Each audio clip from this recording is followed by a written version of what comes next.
Continuamos, estimados televidentes, presentándoles programa especial de análisis por TV Venezuela. Entrevista con Aurelio Fernández Concheso Mulet, autor del libro El Diplomático, de la Gran Depresión a la Guerra Fría. Hablábamos de lo que es un viaje de Washington a Moscú en plena guerra. Sí.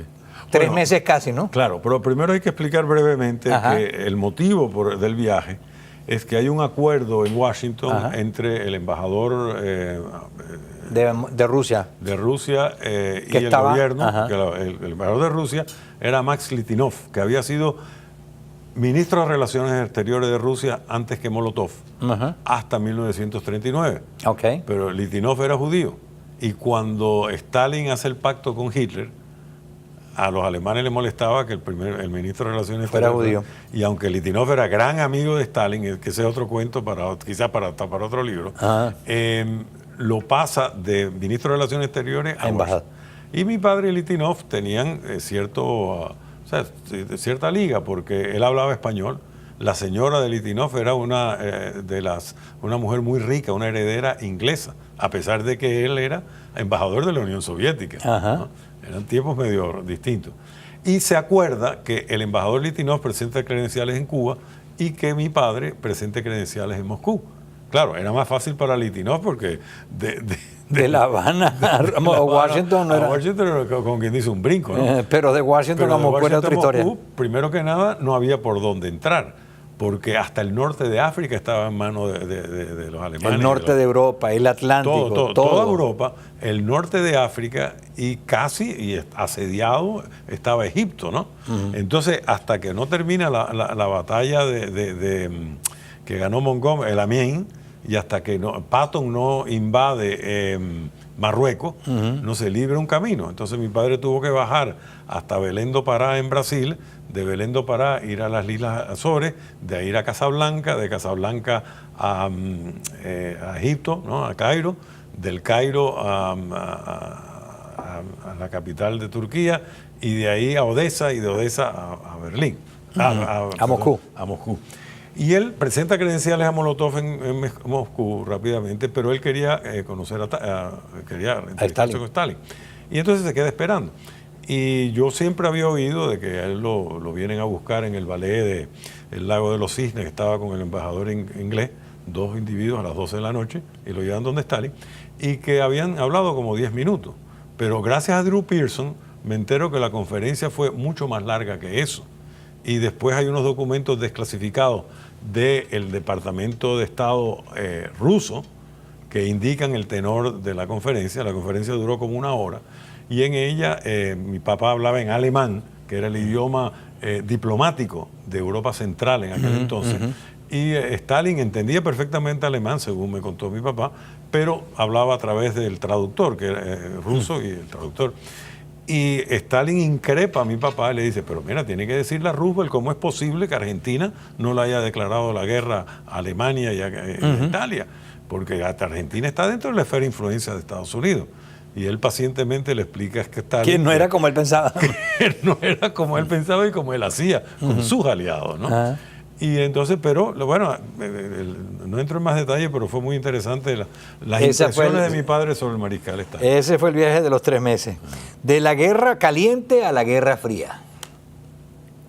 Sí, entonces mi padre regresa a Washington.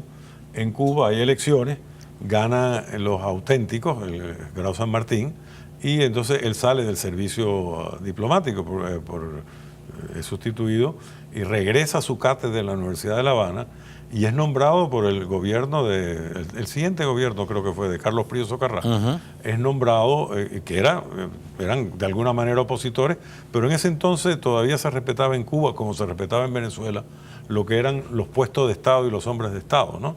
Lo nombran magistrado del Tribunal Supremo de Justicia, ¿no? Y entonces él funge como magistrado del Tribunal Supremo de Justicia durante varios años. Y luego, cuando Batista llega al poder otra vez, le pide que vaya a Washington, ¿no? Para, en Cuba, la cuota azucarera era como es la OPEP para Venezuela. Sí, sí, correcto. Era una de las claves. Y en esos momentos había muy grandes problemas porque muchos países ambicionaban pedacitos de la cuota cubana porque el azúcar en el mercado americano se vendía al doble del precio del azúcar mundial. había presiones de Centroamérica, de Colombia, de Filipinas, todos estos países, y él vuelve a Washington y una de sus principales misiones era la parte diplomático-comercial de defender las cosas cubanas. Llegamos ahora de nuevo en el ojo del huracán. ¿Por qué? Bueno, porque hay una elección en 1954 y el presidente Batista le pide que regrese como ministro de Educación para terminar la reforma educativa que él había iniciado en el año 38. Y él así lo hace, aunque eso no era realmente su ambición. Él, en conversaciones privadas, siempre me confesó que lo que le hubiera gustado hacer hubiera sido quedarse en Washington y ser secretario general de la Organización de Estados Americanos, o sea, otro tipo de cosa más internacionalista que lo que era la parte de la política del patio, porque él nunca fue político. Y entonces él regresa, pero empieza con mucho ahínco la reforma. Ahí está plasmado los lineamientos de esa reforma, de nuevo en el anexo, y que una de las cosas muy importantes era llevar la educación de calidad a los campesinos cubanos a base de liceos de calidad en los lugares más apartados de Cuba. Y eso era una parte importante del programa. Y bueno, estando en esos menesteres es que lo sorprende la muerte. Estaba en una visita de Estado a una escuela de la UNESCO en Pátzcuaro, México. Regresando a la Ciudad de México, el tren subía como a 3.500 metros y cuando llegó a la Ciudad de México el tren había fallecido en el sueño. Fue un ACV masivo que le había dado. Sí, bueno, pero rodó por muchas partes del mundo y hay que ver lo que significó para Cuba. Haciendo un resumen del libro, yo tengo algunas indicaciones, marcas que hice de algunas notas, pero veo en Aurelio Fernández Concheso Mulet muchas cosas que muchas veces uno puede ver en su padre, como fue el caso de suyo, al caso de una persona que hizo mucho por Cuba desinteresadamente. No fue un hombre de bienes o un hombre multimillonario, un empresario ni nada por el estilo, sino un hombre que quería su patria. Cuando analiza lo que está pasando hoy en día en Cuba, ve la labor de su papá, ¿qué viene a la mente?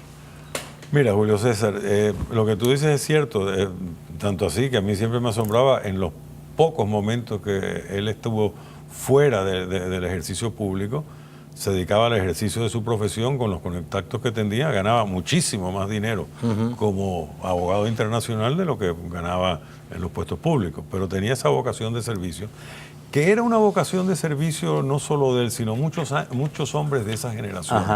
En Venezuela tenemos ejemplos de eso también. Yo siempre me asombro que en la dictadura del general de Juan Vicente Gómez, algunos de los hombres que estuvieron brillantes, hombres brillantes como Román Cárdenas, hombres como Caracholo Parra Pérez, o sea, una serie de talentos que eran realmente hombres de Estado y no hombres de política.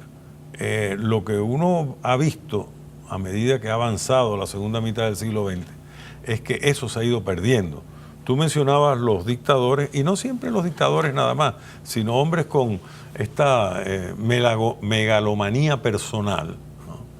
Tienden a no valorar igual lo que son las cosas de Estado, ¿no? Por cierto, la democracia venezolana sí lo valoró durante muchos años. Por mencionar un hombre con que tú trataste y yo traté también, el general Rafael Alfonso Rabar es un ejemplo moderno de ese tipo de cosas. Otro ejemplo moderno en Venezuela de un amigo mío, compañero mío de MIT, más viejo que yo, pero compañero mío de MIT, es José González Lander, que es el padre del Metro de Caracas. Él estuvo en gobiernos copellanos, gobiernos adecos, y siempre lo ratificaban porque era el hombre que sabía de eso, pues, ¿no?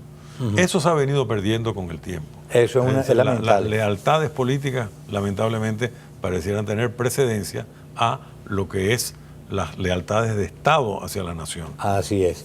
Vamos a hacer una nueva pausa. Vamos a volver dentro de pocos momentos con la conclusión de nuestro programa del día de hoy en relación a esta entrevista interesante. Por lo demás, les recomiendo vamos a preguntarle más tarde a Aurelio cómo obtener este libro, dónde se consigue.